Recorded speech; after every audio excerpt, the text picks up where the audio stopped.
이것은 단순한 또 하나의 하이브리드가 아닙니다. 37mpg의 강력한 터보 하이브리드입니다. 우수한 주행거리와 파워로 당신의 다음 이야기를 발견할 수 있게 해줍니다. 그곳이 어디든지.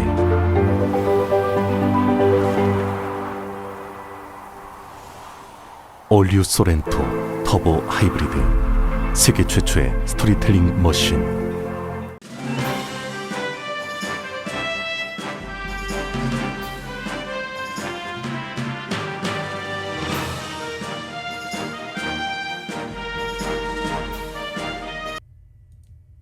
강혜신의 오늘의 미국.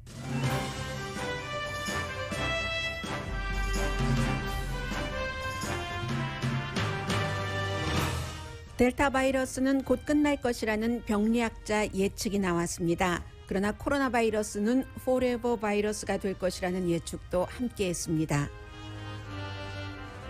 어린이의 병원 입원율이 높아지고 백신 의무화에 대한 거부감도 여전히 강합니다. 백신 접종 홍보보다는 바이러스 위험성을 알리는 게 효율적이라는 지적까지 나옵니다. 도쿄올림픽은 다행히 대규모 바이러스 확산 재난을 일으키지 않은 채 폐막됐습니다. 이재용 삼성전자 부회장의 가석방을 미국 언론도 보도합니다. 가석방된 이후 업무에 복귀하도록 예외 결정을 할지에 주목합니다. 앤드류 코모 뉴욕주지사는 자신은 결백하다고 주장하지만 최측근 측이 여성 성희롱 이슈와 관련해 사임하고 피해자라고 주장하는 여성이 언론 인터뷰도 하고 있습니다. 식당과 마켓 등에서 일하는 미국 근로자 80%의 시간당 최저임금이 $15를 처음으로 넘었습니다. 기후변화로 인한 피해는 최악이지만 더 심각한 최악을 막으려면 인간 행동과 정책에 변화가 있어야 한다고 지적한 국제적인 기후변화에 대한 보고서가 오늘 발표됐습니다. 여러분 안녕하십니까? 오늘의 미국 강혜신입니다. 네, 코로나 바이러스에 대해서 지금 갈팡질팡 전문가들의 의견이나 예상도 엇갈리고 있고 아마 이 정도가 현재로서는 가장 보편적인 전문가들의 진단으로 보입니다. 굉장히 유명한 레리 브릴리언트라는 병리학자가 CNBC 방송과 인터뷰를 했는데 이분은 세계보건기구에서 일을 했었고 그리고 여러 가지 지난번에 천연두를 뿌리 뽑기라든가 이런 데에서 큰 역할을 했었던 분입니다. 지금은 이제 본인이 전염병에 관련한 컨설팅 회사를 운영을 하고 있는데 델타 변이가 아마 이 코로나 바이러스 가운데서 가장 강력한 인간에게 큰 피해를 주는 변이 바이러스일 것이다라고 얘기를 했습니다. 미국 샌프란시스코와 뉴욕의 모델 또 영국과 인도의 모델을 쭉 분석을 해서 내놓은 것인데 그리고 이제 이 밖에도 65세 이상 되신 분들은 그리고 또 백신 접종을 받으신 지가 6개월 이상 되는 분들도 가능하면은 이 부스터샷을 3차 접종 내지는 2차 접종을 받아야 된다라고 얘기를 했습니다. 델타 변이 바이러스가 정말로 강하고 그렇긴 하지만 곧 끝날 것이라고 이 병리학자는 예상을 합니다. 그런데 이 끝난다는 것에도 물론 백신 접종이 어느 정도냐가 중요한 요소로 작용하고 있긴 합니다. 지금 세계에서 한 15% 정도만 백신 접종을 받았고 미국은 물론 높습니다만 그리고 100개국 이상은 지금 5% 미만이 백신 접종률입니다. 그런데 지금 미국, 인도, 영국의 아프리카, 아시아의 델타 바이러스도 쭉 분석을 했고요. 이분이 그런 경우 델타 바이러스가 마지막은 아니라고 얘기합니다. 그러나 지금까지 모델 결과를 쭉 본 결과 앞으로의 바이러스는 어쩌면 델타 바이러스만큼 강한 것은 없기 때문에 최악의 강함은 여기서 끝일 수 있다. 그리고 이 델타 바이러스가 굉장히 빨리 확산시켰기 때문에 빨리 감염시킨다는 것은 감염시킬 만한 사람들은 다 감염을 시켰다는 얘기고 그렇기 때문에 영국이나 인도에서 지금 델타 변이 바이러스 감염률이 떨어지고 있다는 겁니다. 영국은 10월 달에 하루에 새로 감염되는 사람이 4만 7천 명이었는데 지금은 뭐 한 2만 6천 명 정도 지난주의 데이터입니다. 영국도 마찬가지고요.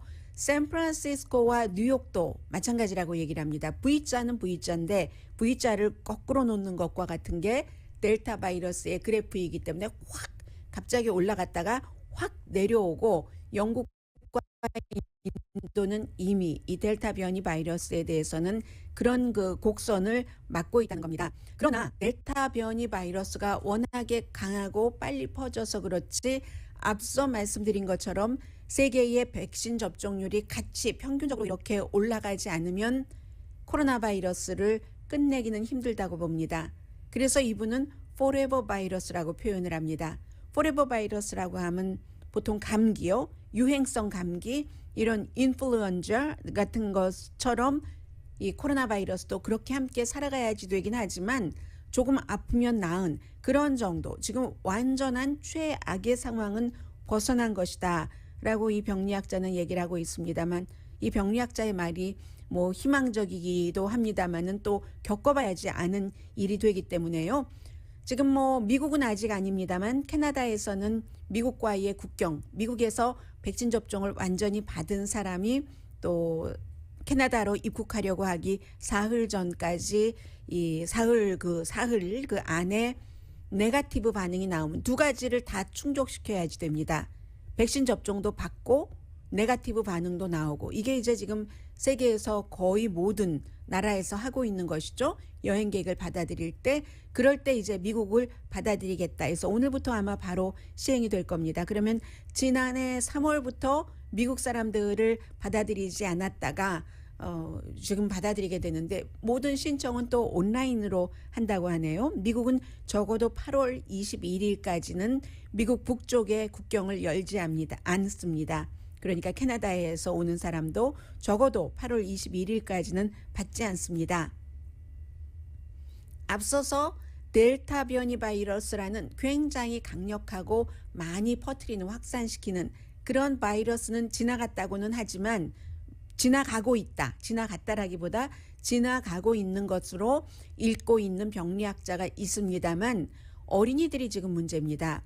12살 이하, 그러니까 12살도 포함이 되는 겁니다. 13살부터 백신 접종을 받을 수 있고 12살 이하의 그 어린이의 병원 입원율이 굉장히 높아지는데, 증상은 어린이가 현기증을 느끼고 두통, 기억력이 단기간의 기억력을 얘기를 하는 거죠. 오락가락하는 이런 증상이 있는데, 지금 미국에서 뭐 성인이 접종을 받을 수 있는 사람이 뭐 9천만 명이나 백신 접종을 받지 않았고, 그러나 12살 이하는 아예 받을 수 없기 때문에 이런 그 문제가 굉장히 큰데, 전국 보건연구소에서 얘기를 하기를 지금 한 1,450명 정도의 어린이가 병원에 입원을 했다는 겁니다. 그래서 이제 미국에서는 연방정부 차원에서도 주정부, 로컬 정부 차원에서도 완전한 그 주정부나 로컬 정부 차원에서는 맨데이트, 이 의무로 하는 곳이 있고, 연방정부에서는 의무까지는 아니죠. 군인이라든가 특별히 연방 공무원을 제외하고는 일반 국민에게는 의무화하고 있지 못한데, 백신 접종을 의무화하니까 의무화하는 것에 대한 반감도 너무 강해지는 겁니다. 예를 들어서 이제 스포츠계 가운데서도 NFL이 백신 접종률이 높죠. 그런데 일부 선수와 NFL 코치들이 아니 왜 우리 몸을 우리 마음대로 하지 못하느냐 하면서 이 백신 접종 의무화에 강하게 반대를 하고 있습니다. NFL은 이제 백신 접종을 받지 않으면 뭐 $14,000 벌금, 그리고 뭐 여러 번 뭔가 그 벌이 있어요. 이런 것에 대해서 반대하는 선수와 코치도 여전히 존재합니다. 그러나 또 법원은 좀 인디아나 대학교에 지난번에 판결이 있었던 것과 마찬가지로 백신 접종 의무화에 그쪽에 그 판결을 내리고 있거든요. 예를 들어서 지금 플로리다주가 여전히 뭐 병상이 모자라서 지금 플로리다주도 병상을 찾고 있는 그런 상태입니다. 아픈 사람 입원하려면 침대가 모자라는 정도거든요. 그런데 이제 플로리다주의 노르웨이의 그 크루즈 회사 이름이 뭐 잼자가 들어가던데요. 뭐 회사 이름이 중요한 건 아니니까요. 이 회사가 크루즈를 타는 사람은 모두 백신 접종을 받아야지 된다 하는 것을 하니까 플로리다의 론 디센티스 그 주지사가 그것은 안 된다. 플로리다주에서 영업하려면 그렇게 하면 안 된다. 그렇게 하면서 영업을 하면은 이 크루즈 여행객 한 명당 $5,000씩 벌금을 내야지만 된다. 그 백신 접종 의무화를 할 수 없다는 거예요. 크루즈가 사실은 지난번 처음에 백신이 막 퍼질 때 거의 그 넘버 1, 2였었죠. 양로 시설, 노인 시설, 그리고는 이제 크루즈였는데 함께 뭐 생활을 하니까요. 같은 공간에서 그랬는데 이 노르웨이 이 크루즈 라인에 대해서 이 항소법원은 플로리다주의 편을 들어줬었습니다. 그리고 지금 미국의 질병통제국은 크루즈 같은 경우는 95%의 승객이 백신 접종을 받아야지 영업을 할 수 있다. 이렇게 해놨거든요. 그런데 이번에 연방법원은 이 노르웨이 크루즈 회사 마이애미의 연방판사가 그렇게 판결을 한 겁니다. 왜냐하면 이 플로리다주에서 크루즈에 백신 접종 의무화하는 것은 안 돼. 뭐 이거 무슨 뭐 차별이야. 이런 얘기를 하는데 그렇게 말하는 플로리다주가 증거를 대지 못하고 사실 뭐 법적으로 그렇게 할 수 있다는 것도 제시하지 못했다는 겁니다. 공공 안전에 있어서. 그래서 이제 현재로서는 이 노르웨이 잼이군요. 노르웨이안 잼이라는 이 크루즈 회사인데 이 회사가 이제 8월 15일에 이 플로리다주와 연관된 항로로 항해가 처음으로 가능하게 됐는데 여기에 대해서 플로리다주에서 또다시 항소할 것이라고 얘기를 하고 있거든요. 그러면 이 노르웨이안 그 잼이라는 이 회사는 플로리다주에서 항소를 해서 이번에도 지면은 아예 우리는 플로리다를 그 루트에서 항로에서 빼버리겠다라고 얘기를 합니다. 민간 회사가 뭐 공공 안전을 정부만큼 그렇게 많이 생각을 하고 있지 않는데 왜 이 같은 결정을 내리냐면은 소송이 들어가잖아요. 피해자가 내가 그 크루즈를 타고 코로나 바이러스에 걸렸다. 우리 가족이. 그래서 이제 이 같은 그 안전 장치를 하는 거고요. 어쨌든 백신 접종 의무화는 이렇게 뭐 학교 교육부에서도 플로리다주 같은 경우 주지사가 백신 접종 의무화하면 안 된다라고 얘기를 하면서 아예 교육기금까지 삭감을 하고 하는데도 그 교육부에서는 너무 그 발병률 어린이들 높고 또 확 퍼지고 있는 그런 곳에서는 주지사 말을 듣지 않고 이제 학교 개학할 때 마스크 써서 학생들 보내라 하고 통지문을 이제 부모님들께 보내고 있습니다. 이런 형태로 로스앤젤레스, 캘리포니아, 뭐 버지니아주, 뉴욕주 전부 백신 접종 의무화를 펼쳐가고 있습니다. 그런데 이코노미스트는 뭐라고 얘기를 하냐면요.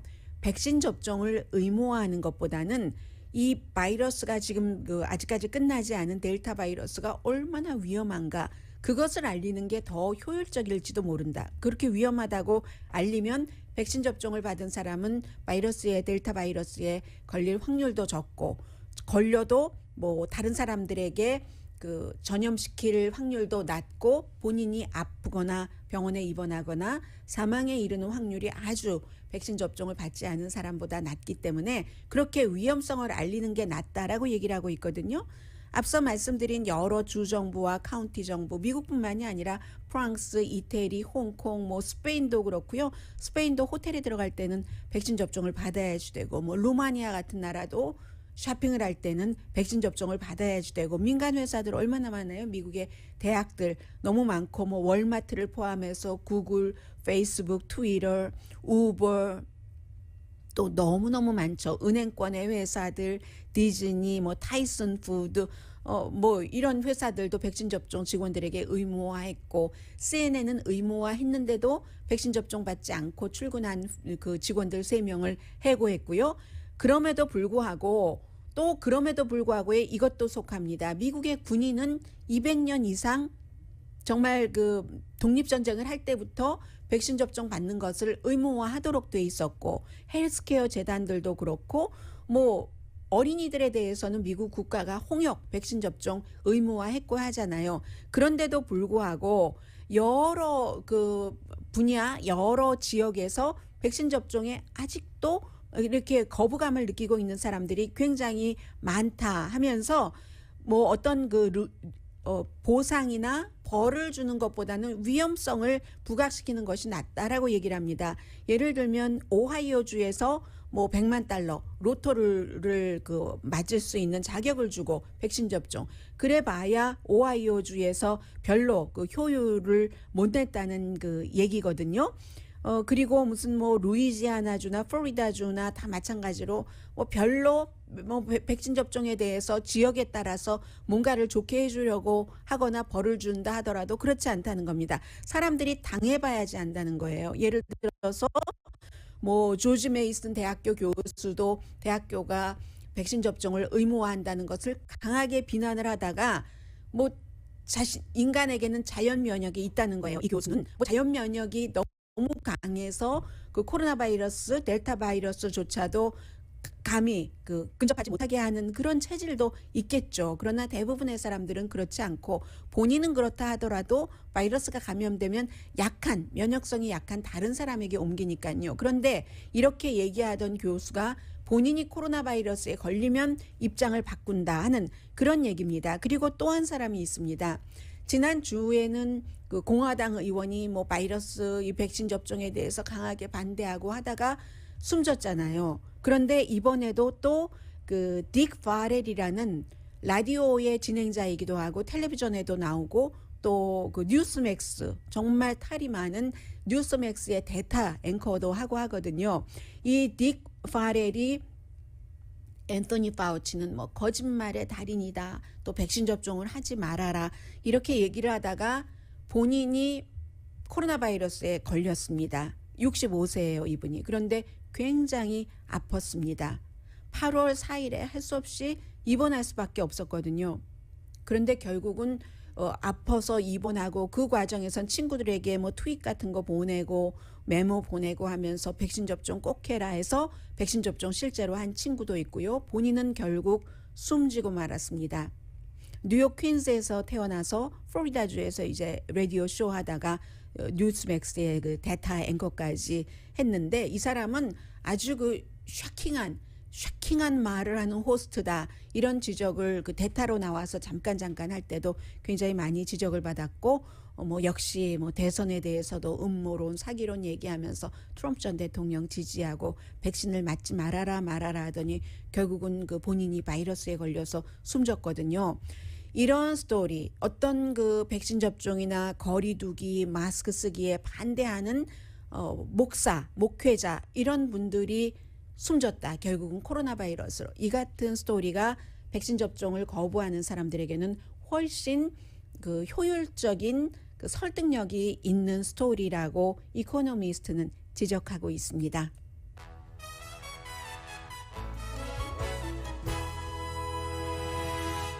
오늘의 미국은 전문가가 추천하는 이민법, 가정법 전문 재인정 종합법률 사무소, 미주류 언론과 유명 인사들을 감동시킨 미주 판매 1위 카후나 마사지 체어, 한인 기업의 자랑 카후나 마사지 체어, 코지다운 갤럭시 거위털 이불은 잠이 솔솔 오게 하는 기능성 거위털 이불, 거위털 이불 전문회사 코지다운, 친절하고 자세한 상담으로 절개를 최소화하는 복강경 수술 전문 장지아 외과, 우리 가족 면역 충전 프로젝트는 한국 홈쇼핑에서 챙기세요. 한국 홈쇼핑 공동펀입니다. 말씀드리는 동안 제가 살짝 그 텔레비전 화면을 보잖아요. 그랬더니 질병통제국에서 미국 사람들 지금 50점 몇 %가 완전히 2번 다 이 코로나 바이러스 접종을 받았다 하는 얘기 나오고 있고요. 잠시 뒤에 전해드릴 뉴스의 키워드는 도쿄올림픽, 이재용 삼성전자 부회장, 또 앤드류 코모 뉴욕 주지사입니다.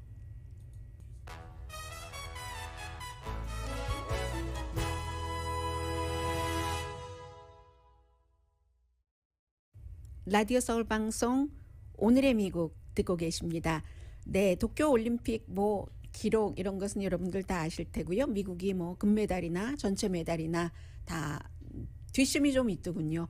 그래서 중국에 이겼고 2위이고요. 그리고 이제 중국이 두 번째이고 금메달도 그렇고 전체 메달도 그렇고 뭐 한국은 16위, 일본은 몇 위든가요? 일본은 골드가 27개, 전체적으로 58개의 메달. 지금까지 일본이 그 올림픽에서 최고로 많이 받은 거죠. 당연하겠죠. 일본이라는 그 홈 어드밴티지가 있었으니까는요. 그렇게 됐는데 더군다나 이제 일본의 경우는 이제 주최국이니까 13살 최연소 스케이트보더 여자 소녀잖아요.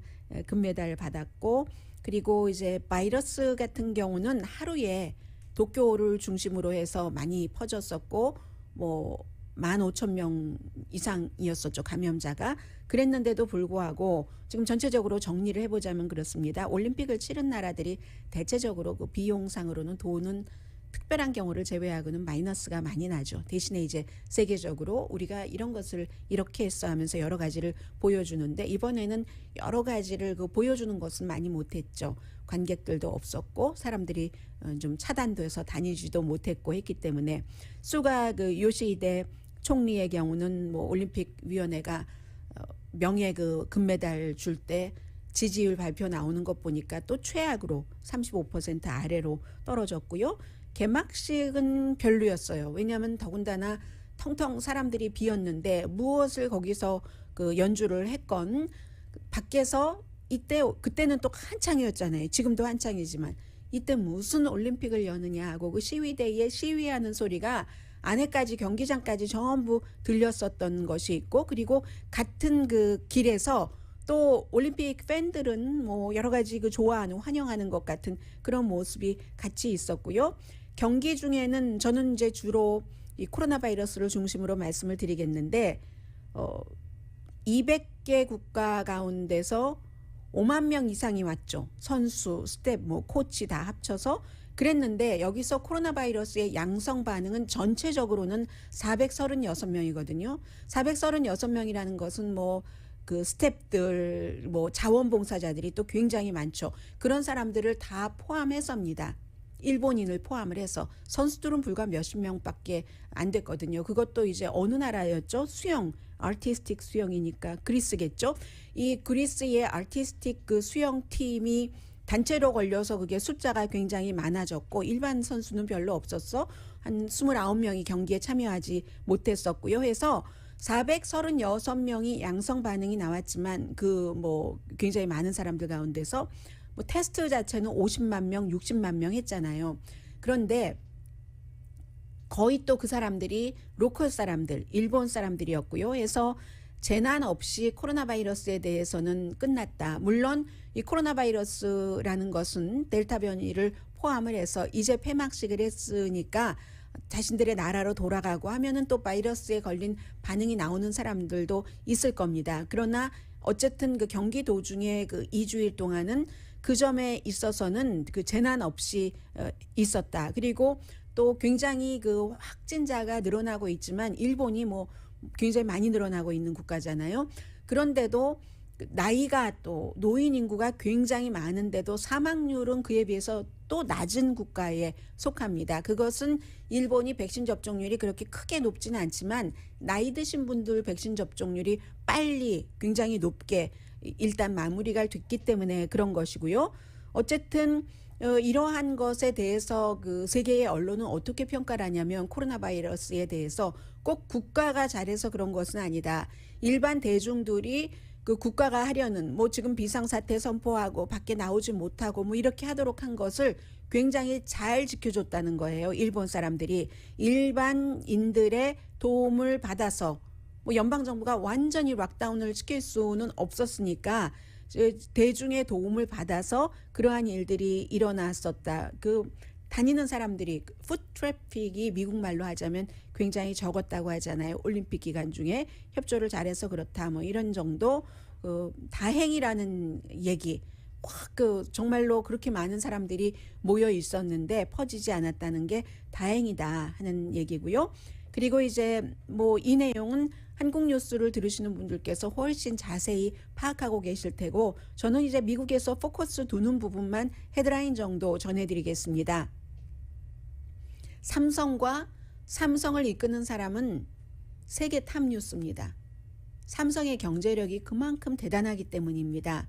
그래서 이제 8월 15일에 이재용 삼성전자 그 부회장이 가석방돼서 나오게 될 텐데 미국에서는 그 JY 리로 부르고 있죠. 그 이재용의 JY 약자로 하고 리로 부르고 있는데 30개월 수감됐고 뭐 너무나 잘 아시는 박근혜 전 대통령 당시에 뭐 뇌물 또 뭐 위증 뭐 그로 인해서 뭐 합병하고 하는 그런 것들 때문에 그랬는데 지금 이제 이 그 가석방을 결정하면서 내놓은 얘기는 경제 상황이 코로나 사태로 인해서 이재용 그 삼성전자 부회장이 있어야지 된다. 특히 지금 반도체 칩 같은 것이 미국의 자동차, 저도 지금 이제 자동차 문제를 알아보고 있는 시점인데 자동차가 없습니다. 딜러의 자동차가 없어요. 그래서 이제 이런 저런 문제가 다 이제 연관이 되는 것이고 해서 뭐 2018년도에 잠시 그 석방됐다가 다시 그 대법원에서 판결을 해서 수감이 됐었잖아요. 한 60% 정도를 그 형량을 채웠으니까 가석방하기로는 충분한 것이고 2번 수감되고 2번 풀려난 사람입니다. 그런데 아직까지 뭐 2015년도 합병 문제 이런 것들이 법적인 문제가 또 남아 있기는 합니다. 그래서 미국 언론에서 보도할 때는 이재용 그 삼성전자 부회장이 53살로 항상 아버지보다 이런 때는 할아버지, 창업자의 손자다라는 얘기와 3대 세습이다 하는 얘기를 하고 2014년부터 삼성전자 부회장을 했고요. 아버지가 심장마비 일으켰을 때 지난해 사망했고 해서 이제 법적으로는 미국이 아니라 한국의 법이 경제사범의 경우는 5년 동안 어떤 그 일을 할 수 없도록 했잖아요. 그러나 법무부에서 항상 한국의 법무부에서 예외를 둔다는 거죠. 이 케이스가 예외를 둘 것인가, 예외를 두지 않을 것인가. 그것이 이제 문제로다. 이제 미국에서는 한국처럼 이제 이재용 회장의 여러 가지를 뭐 완전히 뭐 꿰뚫어 보고 있는 그런 뭐 컨설팅 회사도 있겠죠. 그러나 이제 기본적으로는 미국과 세계가 이 정도를 보도하고 있고요. 그러니까 삼성 측에서는 이재용 회장 없이는 부회장 없이는 안 된다라고 얘기를 하고 있고 이번에 가석방조차도 반대하는 측에서는 이재용 부회장 없어도 잘만 돌아가더라 하면서 월스트리트저널을 제가 특히 그 기본으로 두고 지금 보도를 하고 있는데요. 월스트리트저널의 마지막 문장이 상당히 그 시사성이 강했습니다. 어떤 한 사람의 이재용 부회장의 가석방을 반대하는 그 그룹의 말을 인용을 했는데 기회는 불균등했고 과정도 불공정했으며 결과는 부당하다. 이게 월스트리트저널이 마지막으로 인용한 말이기도 하고 이 기사의 마지막 그 문장이기도 했습니다. 미국에서는 앤드류 쿠모 주지사가 굉장히 터프한 사람이에요. 아버지가 이제 뉴욕 주지사를 지냈고 마리오 쿠모 그리고 이제 그 아버지의 그 아들이 뉴욕의 주지사를 지냈는데 11명이 지금 뭐 성적으로 부당한 대우를 받았다 해서 뭐 어제부터 여성 한 명이 나오면 그 다음에 주르르 나오잖아요. 텔레비전 인터뷰를 내가 어떻게 그로부터 그 성희롱을 당했는가 하는 것을 화면을 통해서 증언하기 시작했는데 중요한 것들이 이제 보입니다. 물론 이제 부지사는 지금 자리를 인수받을 그럴 준비를 그 승계 준비를 하는 거죠. 캐티 호첼이라는 2004년부터 사실은 이 쿠모 팀에 있었는데 자리를 부지사로서 물려받을 그럴 생각을 하고 있고 중요한 사람이 지금 비서가 이 사람도 오래전부터 일을 했어요. 2013년부터 처음에는 이제 커뮤니케이션 디렉터로 일을 하다가 2017년부터 비서 일을 했는데 비서가 굉장히 파워풀한 자리잖아요. 대통령 하면 비서실장, 실세 이런 얘기 많이 하죠. 이 주지사도 마찬가지입니다. 주지사의 비서가 굉장히 파워풀해요. 여성이에요. 멜리사 드로사라는 38살의 여성인데 이 여성이 사임했거든요. 어제. 사임했는데 왜 또 이게 중요하냐면 지난번에 뉴욕의 주 검찰에서 조사를 해서 뭐 몇백 페이지짜리의 보고서를 내면서 그 보고서에 이 비서 이름이 187번 나왔습니다. 187번 나왔는데 어떻게 나왔냐면 이제 어떤 여성이 나 성희롱 당했어. 나도 당했어. 나도 당했어. 이렇게 얘기할 때마다 본인도 여성이지만 앤드류 쿠모 주지사를 굉장히 방어하고 그렇게 주장하라는 여성들을 굉장히 비난을 해왔었던 선봉장입니다. 그런데 이 선봉장이 그 비서 막강한 자리에서 사임을 했다는 것은 뭐 여러 가지 법적인 문제도 본인도 생각을 했을 테고요. 그리고 이게 파워가 앤드류 쿠모 쪽에서 빠져나가고 있구나 하는 것을 시사하는 것이다. 뭐 이런 정도 말씀드릴 수 있고요. 그러나 앤드류 쿠모 주지사 측에서는 여전히 뭐 이렇게 사임하는 사람 빼고요. 앤드류 쿠모 주지사 본인이라고 말씀드리는 게 더 좋겠네요. 본인은 소설들 쓰고 있네. 정치적인 음모네. 지금 이런 주장들 하고 있습니다. 잠시 뒤에 경제 뉴스 전해드립니다.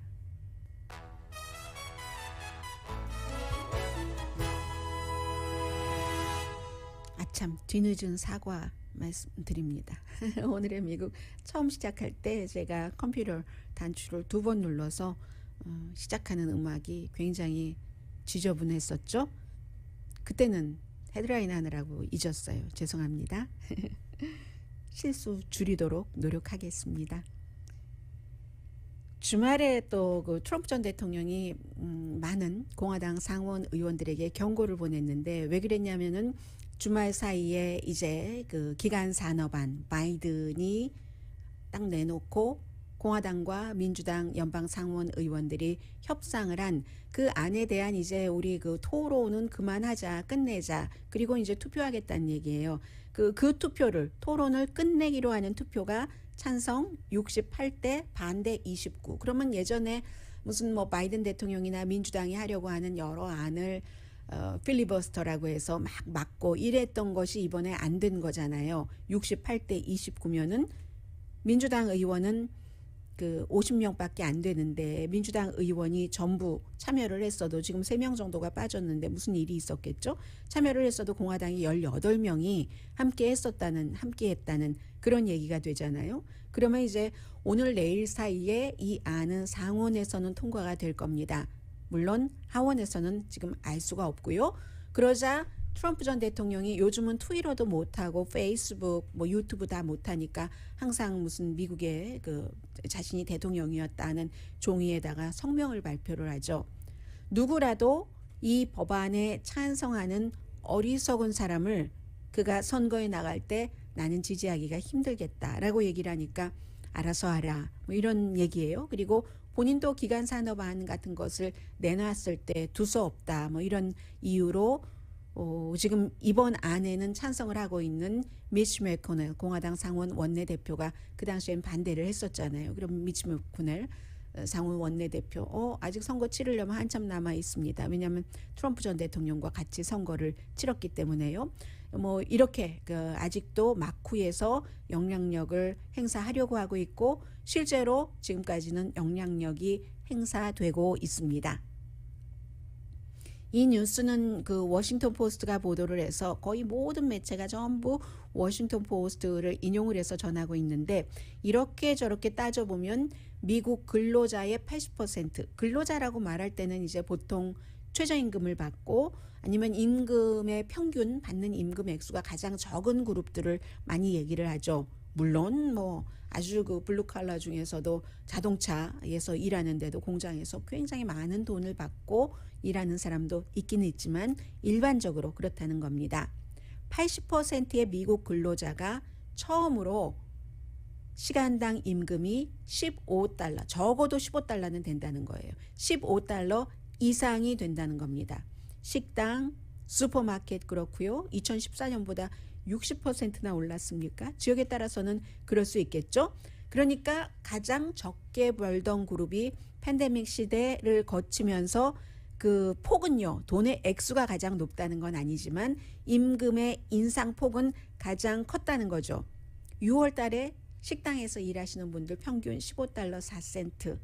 팬데믹 이전에는 시간당 13달러 86센트 버셨거든요. 뭐 뉴욕이나 샌프란시스코 같은 경우는 생활비도 비싸고 음식값도 비싸니까 당연히 뭐 많이 받았을 테고, 다른 지역은 적게 받아서 평균이 13달러 86센트였는데 지금 15달러 6월 달에 4센트라는 얘기.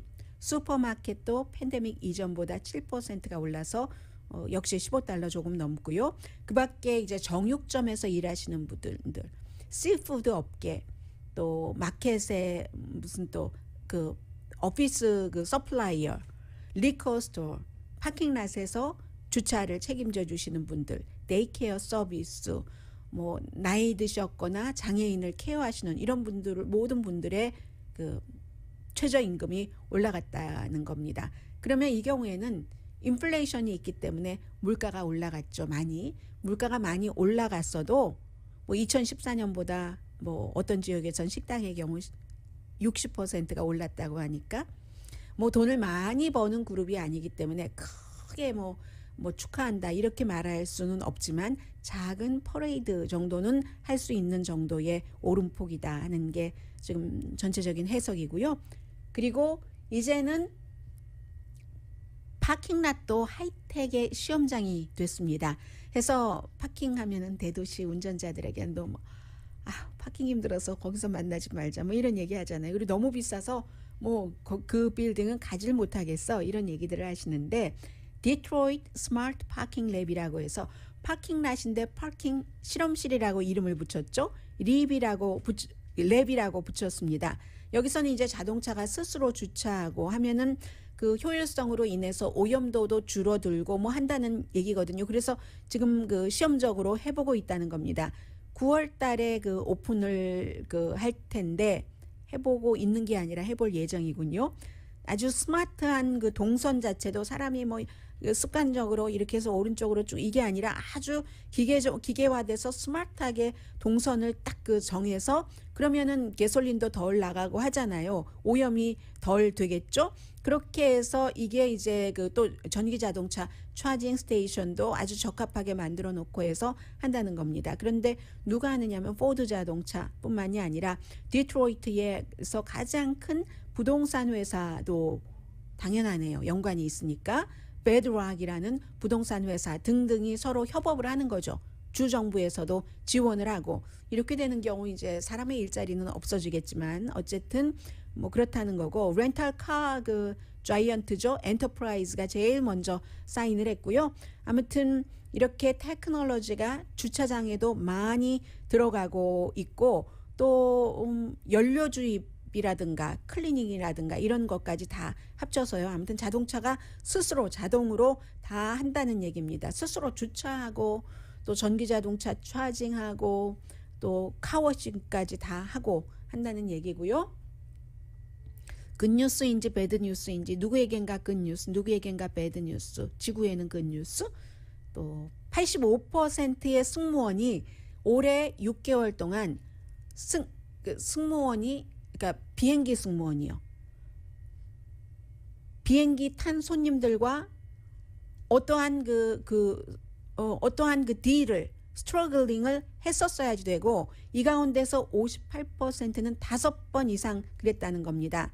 승무원 협회와 항공국이 5,000명의 승무원을 대상으로 조사를 했더니 2년 전에 비해서 케이스는 6,000 케이스로 2배가 많아졌대요. 그리고 지금 600개의 사건은 조사 중인데 이것도 역시 많아진 것이고요.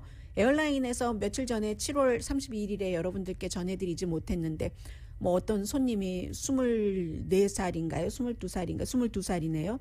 뭐 술 마시고 술을 몇 잔 마시더니 옷을 벗고 15분을 걸어 다니고 승무원을 붙잡고 가슴을 만지고 해서 손님들이 덕테이블 자리에다가 붙여놨다고 하잖아요. 이 사람 비행기에서 내려서 체포됐거든요. 그런 케이스, 이런 케이스들, 이게 마스크와 연관돼서 왜 마스크를 쓰라고 하느냐, 나 싫은데, 술과 연관돼서, 그리고 비행기가 연기되고 취소되는 게 많잖아요. 손님들이, 참을성 없는 손님들이 굉장히 늘어났다는 겁니다. 그리고 승무원과 어떤 문제를 일으킬 때 인종차별적인 단어, 여성차별, 외국인에 대한 혐오, 이런 것들을 굉장히 많이 보이고 있는, 그러니까 그 팬데믹이 사람들을 굉장히 초조하게 하기도 하고 또 그로 인해서 발생되는 이런 문제를 한 지금 업계에서만 보는데 이 승무원 업계만 겪고 있는 고충은 아닐 것이라고 짐작이 되고요. 잠시 뒤에 사실 오늘 미국은 이 내용을 탑뉴스로 전하는 매체가 굉장히 많았습니다. 잠시 뒤에 전합니다.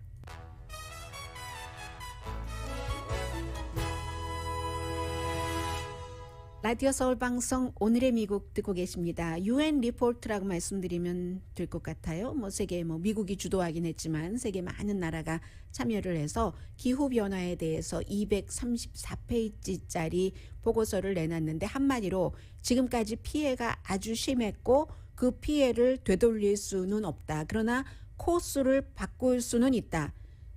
더 최악의 상황을 막을 수는 있다는 거예요. 인간이 대신 뭔가를 해야지 된다는 거죠. 그리고 여기에는 전제 자체가 기후변화가 굉장히 많았는데 인간의 행동이 기후변화에 큰 영향을 미쳤다 하는 게 결론입니다. 그래서 앞으로도 그럼 석탄, 오일, 가스를 많이 쓸 것인가? 이게 이제 지구의 기후변화의 큰 그 원인이라고 보고 있기 때문에요. 2040년경이 되면은 지구 기온이 1.5도 섭씨 화씨로는 한 2.7도 정도 오를 것으로 예상된다는 보고서고요.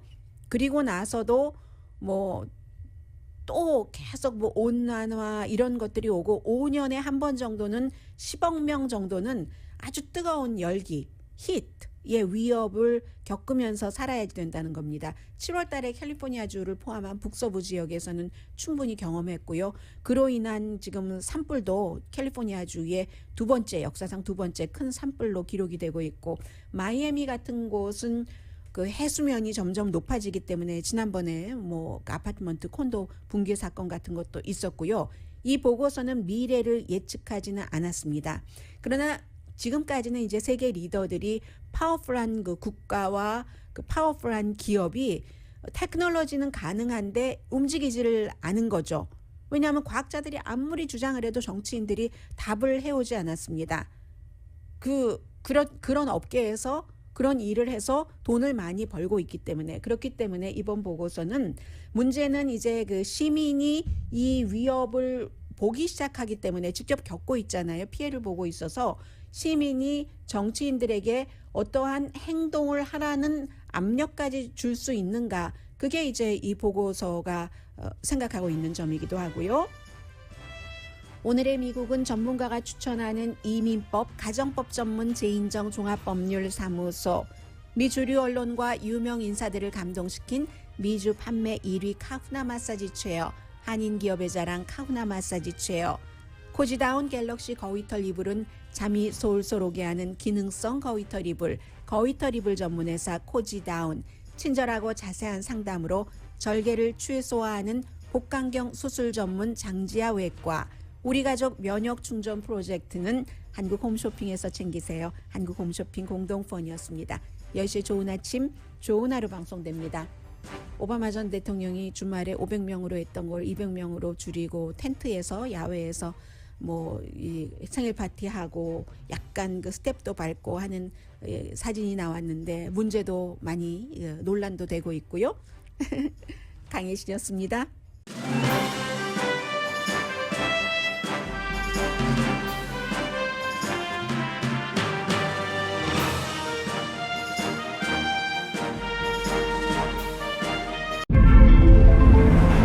이것은 단순한 또 하나의 하이브리드가 아닙니다.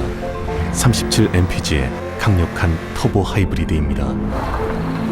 우수한 주행거리와 파워로 당신의 다음 이야기를 발견할 수 있게 해줍니다. 그곳이 어디든지.